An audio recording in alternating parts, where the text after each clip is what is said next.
Hi there. I'm here today to give a little research update on our work as part of Transform a Do in this Valuing Ireland's Teaching and Learning event. The Transform a Do project is about developing a transformative educational framework. And as part of that, the Research Centre for Psychology, Educational and Emotional Intelligence has been looking at how to develop students' emotional intelligence, their socio-emotional skills and work readiness.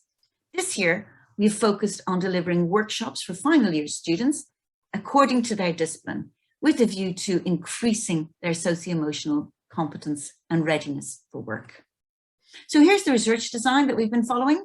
We, first of all, after a literature review, we've conducted an employer consultation, then student recruitment and pilots workshops, which are happening at the moment.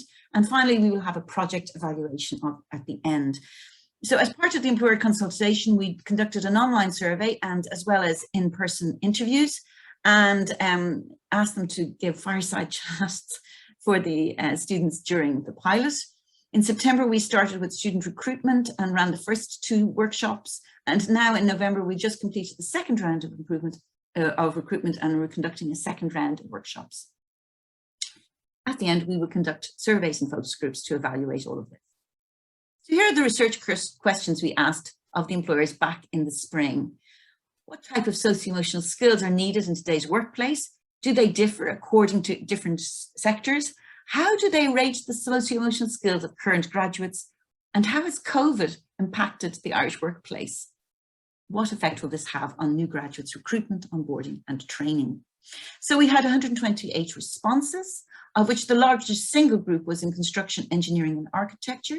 We started by emailing all the employers on the Career Development Centre's database that were relevant to our project.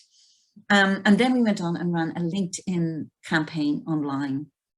From that, we got, as you can see, also a large number of professional and scientific consultants, which could, in some cases were IT consultants, like business consultants, or even architecture and so on. Well, not architecture, but other kinds of consultants. And then we put together a group around human health, social work and education. We grouped them as the caring professions because none of them had enough on their own to be a single group. When talking then about people's emotional and social skills, the most highly rated or the most significant, most important one for employers was motivation. And a positive outlook was also extremely important. But when you look then at the more social kind of skills, the communication and teamwork, you can see that the most highly significant skill for the workplace is communication, followed by teamwork. When we asked about the graduates' social skills on arrival at work, though, you can see there was a considerably lower degree of competence there. Again, their motivation was good and their teamwork was good, but in general, the communication was low. And so these were the areas that we were then inquiring further about when we spoke to them in person. Most of the companies were going to be working in blended and remote situations, and most of the employers, over half the employers, were willing to help us further. So ultimately, we conducted 21 interviews over the summer between July and August. They were semi-structured interviews with a list of a clear topic guide. They lasted 20 to 40 minutes, depending on the employer.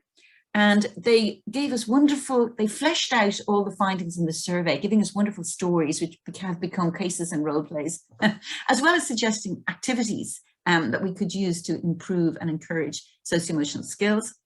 And they were also willing to participate further. So some of the questions we asked would be, can you give me typical scenarios where communication is used or how does teamwork look like? How do you measure the competencies at interview? That was a very interesting question because it turned up all of the sort of intangible things people use to measure those things in interviews, such as body language. How has all of this been affected by remote recruitment? A lot. Most of them have had to adapt rapidly in the last year. And all said they would value emotional intelligence coaching, even if they couldn't quite imagine how it could happen in their work. So this is what it looks like now when you walk into a socio-emotional skills workshop.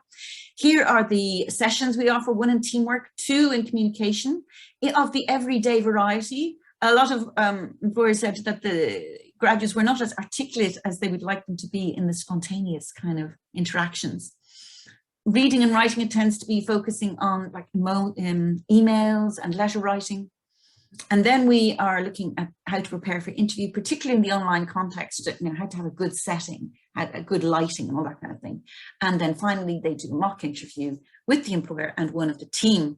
To complete the program, they have to attend 4 or 5 sessions, including the interview, and complete the testing before and after the workshops. They get feedback from the employers, results from their testing, and they get a certificate of participation at the end, or they will. So the employers' input into the workshops have been quite significant. So they come to give fireside chats. In the first 2 rounds of workshops, we had 4 employers come in. They have brought in things like their own lists of competency-based interview questions, or even job roles that are available in their area, in their company rather, as well as offering us the feedback forms they use in virtual interviews. They've then they've given 2 hours of their time to conduct virtual interviews, to give feedback on CVs and cover letters, and also give direct feedback to students after the interviews. So how did the students take this? Well, we've had the first sort of round of evaluations, and out of 5, the employer talks and the mock interviews were the most highly rated as being the most useful and beneficial to them. Activities were also highly rated as beneficial, and the least beneficial was the handouts, even though I slaved over them. Anyway, student outcomes. I'm happy to say that the students are showing, the majority are having improved scores on the emotional intelligence questionnaire and on the Career Edge employability development profile. The latter probably shows that they are reflecting on their progress and showing that at the very minimum they are gaining increased confidence, as their comments also show. Most also get the job. The only ones who haven't got a job were some Spanish-speaking participants whose English simply wasn't quite up to scratch, unfortunately. So by mid-December, we will be all done and dusted. There have been 6 workshops rolled out across the 5 campuses. We are then going to evaluate the project with student feedback survey. We're going to complete those, and then once they're all done, we'll have the student focus groups online, most likely at the beginning of the new year.